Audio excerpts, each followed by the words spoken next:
आप सभी का स्वागत है मेरे YouTube चैनल मैथमेटिक्स 2.0 में। जैसे कि आप लोगों को पता है कि क्लास 10 में हम अर्थमेटिक प्रोग्रेशन के बारे में अर्थात समानांतर श्रेणी के बारे में पढ़ रहे हैं, जिसमें एनसीईआरटी बुक का 5.1 और 5.2 एक्सरसाइज हमारा कंप्लीट है और 5.3 में भी हमने 1 से लेकर 3 तक के क्वेश्चन के बारे में विश्लेषण कर लिया है। यदि अभी तक आपने इस वीडियो को नहीं देखा है और आप चैनल पे नए हैं तो वीडियो को जरूर जाके देख लीजिए, साथ ही साथ चैनल को सब्सक्राइब भी कर लीजिए और बेल आइकन भी दबाइए ताकि जो भी वीडियो अपलोड होगा वह सबसे पहले आप तक पहुंचेगा।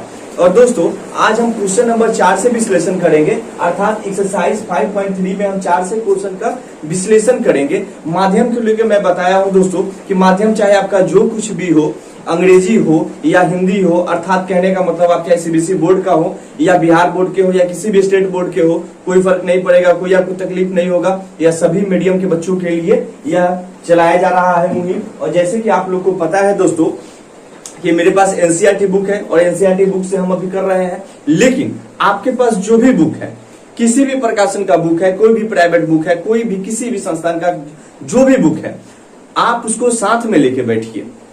बुक का एक्सरसाइज तो बनाना ही है लेकिन आपको एग्जाम्पल भी बनाना है। एग्जाम्पल भी बड़ा ही इंपॉर्टेंट होता है, जैसे कि मैं आप लोग को बताया हूं, एग्जाम्पल भी जरूर बनाइए। और साथ ही साथ किसी भी बुक से अगर आपको कोई समस्या आ रही है, कोई भी दिक्कत आ रही है, आप हमसे एट द टाइम पूछिए, कमेंट बॉक्स में पूछ लीजिए या हमारे नंबर पे आप व्हाट्सएप करके पूछ लीजिए। जो भी समस्या आपको होती है आप हमसे जरूर पूछिए, at the time doubt class में उसके ऊपर विश्लेषण कर दिया जाएगा, आपको बता दिया जाएगा। चलिए अब हम 4 नंबर क्वेश्चन से अपना विश्लेषण करना शुरू करेंगे। आप लोग भी अपना अपना कॉपी किताब कलम सब साथ में लेके बैठिएगा। 4 नंबर जो हमारे पास क्वेश्चन है बाबू, वह बोल रहा है कि 436 योग प्राप्त करने के लिए, मेरे पास एनसीईआरटी का बुक है जैसे कि आप लोग देख रहे हैं, 436 योग प्राप्त करने के लिए और हिंदी मीडियम का भी है।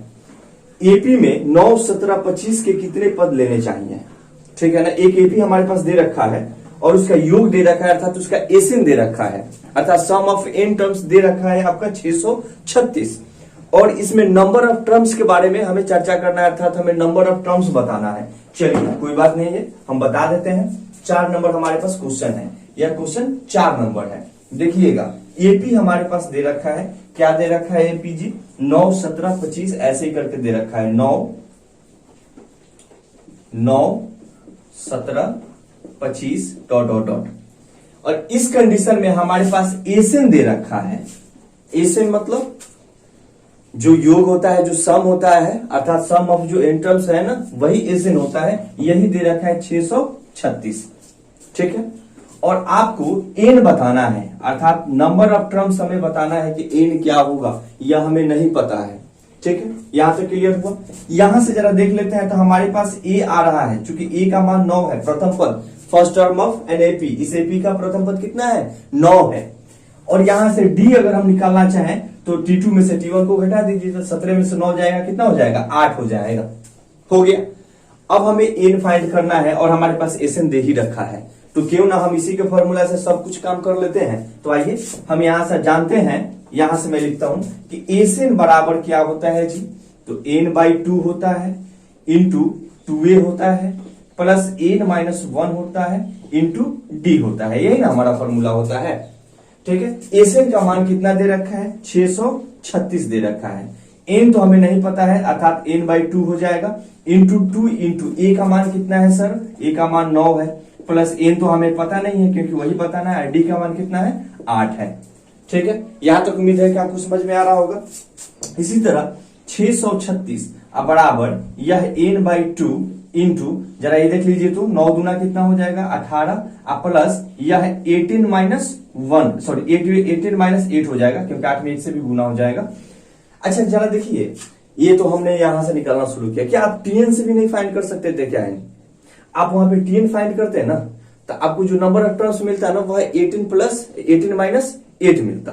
लेकिन थोड़ा सा लंबा प्रोसेस हो जाता है, लेकिन याद रखना चाहिए। कोई आपसे कंफ्यूजन के लिए पूछ सकता है तो आप वैसे भी फाइंड कर सकते हैं, लेकिन ऐसे शॉर्ट में करने के लिए और आसानी से करने के लिए हमने ऐसा किया, ठीक है। अब जरा देख लीजिए, यहां से कितना हो जाएगा बाबू, 636 बराबर n/2 इंटू 18 में से 8 जाएगा 10, अर्थात इसको 18 प्लस 10 लिख सकते हैं। यहां तो कोई दिक्कत, उम्मीद है कि यहां तक तो आपसे कोई दिक्कत नहीं हुआ होगा। चलिए एक स्टेप और बढ़ा दिया जाए, 2 को इधर क्यों ना भेज दिया जाए, या चलिए 2 को इधर भाग ही लगा दिया जाएगा, ज्यादा अच्छा रहेगा।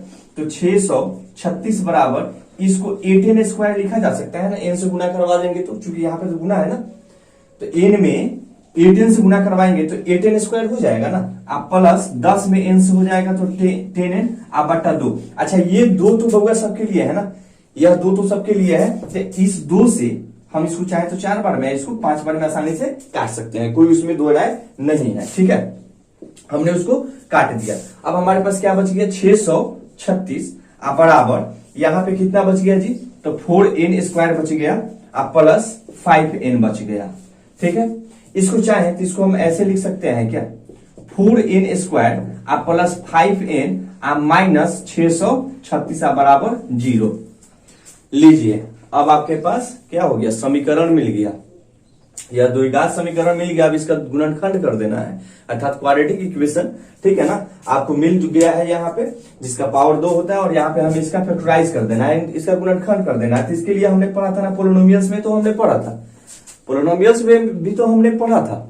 तो यहां से जरा देख लीजिए कि कैसे हम करते हैं। ए को सी से गुना करवा दीजिए, तो 636 में 4 से गुना करवा दीजिए जी, तो 6 चौका 24 के 4, हार्सिल 2 आया, 4 × 12 = 14 के 4, फिर हार्सिल 1 आया, और 6 चौका 24 1 25 हो गया। गुना फिर से करवा लीजिए, 6 चौका 24 का 4 कैरी, मतलब वही हार्सिल आपका 2 हो गया, और 4 × 12 = 14 1, 6 चौका 24 1 25। ठीक है, गुना करने से आपको 2544 आया है सर। अब आपको दो को संख्या ऐसा चाहिए कि उसको गुना करें तो 25 44, और जोड़े घटाए तो 5 होना चाहिए। उसको गुना करें तो 25 44 आ जाए, यानी दो को संख्या आपके पास ऐसा होना चाहिए कि गुना करें तो वह AC का मान दे, और उसको जोड़े या घटाएं तो वह B का मान दे। यही ना पढ़े हैं, क्योंकि ax square plus bx plus c, यही ना फॉर्मेट होता है हमारे इक्वेशन का, पोलिनोमियल्स का। तो बस इसीलिए हमें 2 अंक चुनना होता है। अब 2 अंक दिमाग पे चला हैंगा, ताला मारते रहिए, कहीं कहीं दिमाग पे आ जाएगा। तो 53, एक आपके पास हो जाएगा 53, यानी 53 और 48। जब 53 और 48 को गुना करवाइएगा ना, तो 25 से 44 आ जाएगा, और 53 में से 48 को घटा दीजिएगा, 13 में से 8 जाएगा 5, और ये तो कट ही जाएगा, तो आपके पास कितना हो जाएगा, 5 आ जाएगा। अर्थात इसको फैक्टर में हम लिख सकते हैं कि 4n square plus 53n minus 48 लिए थे ना, हाँ 48n माइनस 636। ठीक है, बराबर 0 कर लीजिए। उम्मीद है कि ये चीज समझ में आ गया होगा। अब यहां से कॉमन ले लेते हैं ना, यहां से n कॉमन ले लेते हैं, तो यहाँ पे कितना हो जाएगा, 4n प्लस 53 हो जाएगा, और माइनस यहां से कॉमन ले लीजिए, 12 4 16 16 तो 16 से नहीं कटेगा, 12 ही आएगा। अर्थात इस यहां से 12 कॉमन ले लीजिए, तो 12 चौका 48, 4n माइनस यहाँ पे क्या हो जाएगा, 53 बराबर 0। ठीक है, एक आपके पास n माइनस 12 बराबर 0 हो गया है, एक आपके पास 4n प्लस 53 बराबर 0 हो गया है, क्योंकि ब्रैकेट के अंदर वाला ये टर्म हमेशा बराबर होना चाहिए, हमेशा एक जैसा आना चाहिए। अच्छा माइनस लिया था ना, ये प्लस, यहाँ पे प्लस है, ये वाला टर्मिनल हमेशा क्या आना चाहिए, एक जैसा आना चाहिए, बराबर, तभी जाके आपका गुणनखंड क्या है, सही है। ये चीज दिमाग में रखिएगा। अब जरा देखिए, यहाँ पे आपके पास n माइनस 12 बराबर 0 है, यहां से 4n प्लस 53 बराबर 0 है, यहां से n बराबर कितना हो जाएगा, 12, और यहां से 4n बराबर कितना हो गया, माइनस 53। ये तो ऑलरेडी माइनस में आना शुरू हो गया, इसका मतलब काम इसका गड़बड़ हो रहा है, और n बराबर माइनस 53 बटा 4 हो जाएगा। अब जरा देखिए, यह पॉजिटिव टर्मिनल जो गया है 9 17 25, ये तो बढ़ते गया है, तो क्या इसका कहीं टर्मिनल माइनस में होगा, जब यह बढ़ते गया है तो किसी भी कंडीशन में नहीं होगा। अर्थात n equal to the minus 53/4, यह इसका पद नहीं हो सकता, यानी इस एपी का यह n नहीं हो सकता, नंबर ऑफ टर्म्स नहीं हो सकता। इस एपी का जो नंबर ऑफ टर्म्स होगा वह कितना होगा, 12। अर्थात n बराबर कितना हो जाएगा हमारे पास, 12। ये जो हमने इसको फाइंड किया है, अर्थात इसमें नंबर ऑफ टर्म्स कितने होंगे, 12। उम्मीद है कि आपको अच्छे से समझ में आ गया होगा। चलिए अब हम नेक्स्ट क्वेश्चन के ऊपर विश्लेषण करते हैं। हमारे पास 5 नंबर जो क्वेश्चन है वो है कि किसी एपी का प्रथम पद 5, अंतिम पद 45 और उसका योग 400 है, पदों की संख्या और सार्वंतर ज्ञात कीजिए। यही क्वेश्चन है, यही क्वेश्चन है।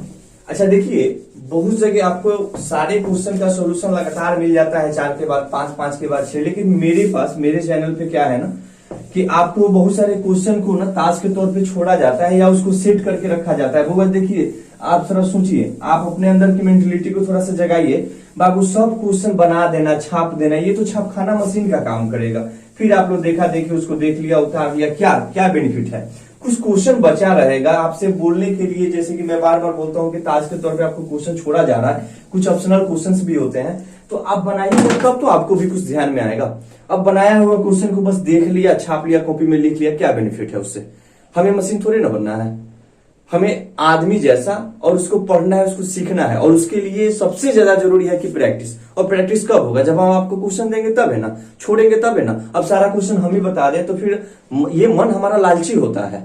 जब देखेगा सोल्यूशन तो है ही, तो बस ज्यादा ये काम करना बंद कर देगा, ये सोचेगा हमें मेहनत नहीं करना है। इसलिए जो क्वेश्चन जो है बनने लायक, क्योंकि देखिए बहुत सारे क्वेश्चंस को मैं आपको छोड़ता हूं, मैं उसको समझा देता हूं, मैं उसको सेट कर देता हूं, मैं उसको आधा सोल्यूशन करके छोड़ देता हूं। किस लिए? ताकि आप उसको बनाइए। जो हार्ड क्वेश्चन होता है मैं उसे खुद बता देता हूं। चलिए अब हम 5 नंबर क्वेश्चन को भी देख लें। तो 5 नंबर, जैसे कि हमारे पास क्वेश्चन है 5 नंबर क्वेश्चन, जरा देखिएगा बाबू आप लोग अपने अपने किताब में। 5 नंबर जो क्वेश्चन है, यह बोला है कि ये किसी एपी का प्रथम पद 5 दे रखा है, अर्थात फर्स्ट टर्म आपका ए कितना दे रखा है? 5 दे रखा है जी। अंतिम पद, अर्थात जो इसका अंतिम पद वही टीएन या एल, जो आप लोगों को पता है ना, लास्ट वाला टर्म, अर्थात इसका टीएन कितना दे रखा है? यहाँ पे इसका टीएन कितना हो गया? यह 45 दे रखा है। और एसएन अर्थात इसका सम कितना दे रखा है जी? 400 दे रखा है। ठीक है ना? तो आपके पास इसका प्रथम पद दे दिया है, अंतिम पद दे दिया और इसका योग दे दिया है। ठीक है ना? यानी जो हमारे पास जो जितने सारे जो टर्म्स होते हैं, टर्म्स का जो योग होता है, यानी नंबर ऑफ टर्म्स का क्या होता है? सम जो होता है, यानी सम ऑफ नंबर ऑफ टर्म्स, जो हमें क्या होता है? पदों की संख्याओं का क्या योग जो होता है, अर्थात जो एसन होता है, यह दे रखा है। ये चीज ध्यान में रखिएगा। बुरा है कि पदों की संख्या, अर्थात हमें नंबर ऑफ टर्म्स बताना है, हमें नंबर ऑफ टर्म्स बताना है और सार्वंतर बताइए, और इसका एक कॉमन डिफरेंस भी बताना है, अर्थात नंबर ऑफ टर्म्स यानी एन बताना है और सार्वंतर यानी डी भी बताना है, अर्थात कॉमन डिफरेंस भी बताना है। उम्मीद है कि ये क्वेश्चन तो आपको समझ में आ गया है। आपको प्रथम पद दे रखा है, इसका अंतिम पद दे रखा है, पदों का योग दे रखा है। ठीक है ना? यानी सम ऑफ जो टर्म्स होते हैं यह आपको दे रखा है। इन हमसे पूछ रहा है अर्थात नंबर ऑफ टर्म्स पूछ रहा है, और डी हमसे पूछ रहा है अर्थात इसका कॉमन डिफरेंस भी पूछ रहा है। क्या हम इसको एसएन के फॉर्मूला से हम पहले एन नहीं फाइंड कर सकते हैं क्या? बिल्कुल कर सकते हैं। तो यह क्या हो जाता है? n/2 हो जाता है into 2a plus n-1 into D होता है। अच्छा जरा देखिए, a plus n-1 into D जो होता है, यहां पे 2 गो a है। जरा देखिएगा, 2a का मतलब क्या होता है? 2 गो a, 2 गो a होगा ना, क्योंकि a प्लस a मिलकर कितना हो जाएगा? 2a हो जाएगा। तो देखिए a go a plus n-1 into D बराबर क्या होता है? tn ही होता है ना, क्योंकि ये tn का ही फॉर्मूला है। और इसका मान कितना दे रखा है? 45 दे रखा है। इसको कहीं कहीं आपको ना लास्ट टर्म अर्थात एल से भी सूचित किया जाता है। ये सब चीज हम पढ़ा दिए आपको। तो यहां से tn बराबर हमारे पास 45 है। तो इसमें से अगर हम इसको चाहें थोड़ा सा सॉल्व करने के लिए, यह n/2 इंटू इसको a प्लस, तब चूंकि a होता है इसमें से ले लिए तो बच्चा को गो a गो a, तो a go a plus n-1 into D बराबर हम tn लिख सकते हैं, अर्थात इसको tn लिख सकते हैं। इंटू बोल रहे हैं, इंटू डी तो इसमें आ ही गया क्योंकि tn का फॉर्मूला में सेट हो गया। एसन कितना दे रखा है? एसन हमारे पास 400 दे रखा है। n/2 इंटू ए का मान कितना है? 5 है, प्लस tn का मान कितना है? 45 है। tn बराबर हमने 45 लिख लिया। ठीक है, तो यह कितना हो जाएगा? 400 बराबर n/2 इंटू 45 और 5 मिलकर कितना हो जाएगा? 50। 2 से 50 25 बार में कट जाएगा, और इसी 25 से ना यह 416 बार में कट जाएगा। अर्थात जो आपके पास नंबर ऑफ जो टर्म्स आया, यानी पदों की जो संख्या आई, वह कितना आ गया? 16 हो गया। अर्थात इस एपी में पदों की संख्या कितना है? 16 है। नंबर ऑफ टर्म्स आपको कितना मिल गया? 16 मिल गया। जब आपको नंबर ऑफ टर्म्स 16 मिल गया, तो क्या आप टीएन के फॉर्मूला से इसका डी नहीं फाइंड कर लीजिएगा? तो यह a plus n-1 into D होता है। टीएन कितना है सर? तो 45 है, 45 लिख दिया। a का मान कितना है शायद? 5 है, 5 लिख लीजिए। n हमारे पास कितना निकल के आया था? 16। अब -1 इंटू डी का मान तो हमें पता ही करना है, तो डी यहां से लिख लिया। यह 45 बराबर यह 5 प्लस 16 में से a हो जाएगा 15। आप 15 में डी से गुना करेंगे तो 15d। 5 को इधर भेज दीजिए तो यह कितना हो जाएगा? 40 हो जाएगा, क्योंकि ये तो घट जाएगा ना। 40 बराबर 15d, तो d बराबर कितना हो जाएगा? 40/15 15। इसको काट दीजिए 5 से 8 बार में, 5 से 3 बार में, अर्थात 8/3। अर्थात जो हमारे पास कॉमन जो डिफरेंस आया वह कितना आया जी, तो 8/3 आया। जो नंबर ऑफ टर्म्स हुए अर्थात पदों की जो संख्या हुआ वह कितना आया, 16 आया। उम्मीद है कि आपको यह अच्छे से समझ में आ गया होगा। ऐसे ही जो नेक्स्ट जो क्वेश्चन है बाबू, जैसे किसी एपी के प्रथम और अंतिम पद क्रमशः 17 और 350 दे रखा है, अर्थात ए यानी प्रथम पद और लास्ट टर्म अर्थात एल या टीएन ही बोलिए, वह 350 आपको दे रखा है। यदि सार बनकर आपके पास डी भी दे रखा है 9, तो इसमें कितने पद हैं, इसमें नंबर ऑफ टर्म्स आपसे पूछ रहा है और इसका योग क्या होगा। तो नंबर ऑफ टर्म्स पता करने के लिए आप चाहे तो टीएन के फॉर्मूला का भी प्रयोग करके एन फाइंड कर सकते हैं। और जब आपको एन मिल जाता है, डी मिल जाता है, ए मिल जाता है, तो एसएन ज्ञात करने में कितना समय लगेगा, 20 सेकेंड। आसानी से आप बना लीजिएगा। उम्मीद है कि जहां तक आपसे बन जाएगा बनाइएगा, उसके बाद हम नेक्स्ट वीडियो में इसका विश्लेषण करेंगे। तब तक आप बनाइए और अच्छे से बनाइए, और कोई भी समस्या है आप हमसे जरूर पूछ लीजिए। उम्मीद है कि यह भी चीज आपको बहुत अच्छे से समझ में आया होगा और मैंने बहुत ही बारीकी से आपको समझाया है, बताया है। चलिए, बहुत बहुत धन्यवाद।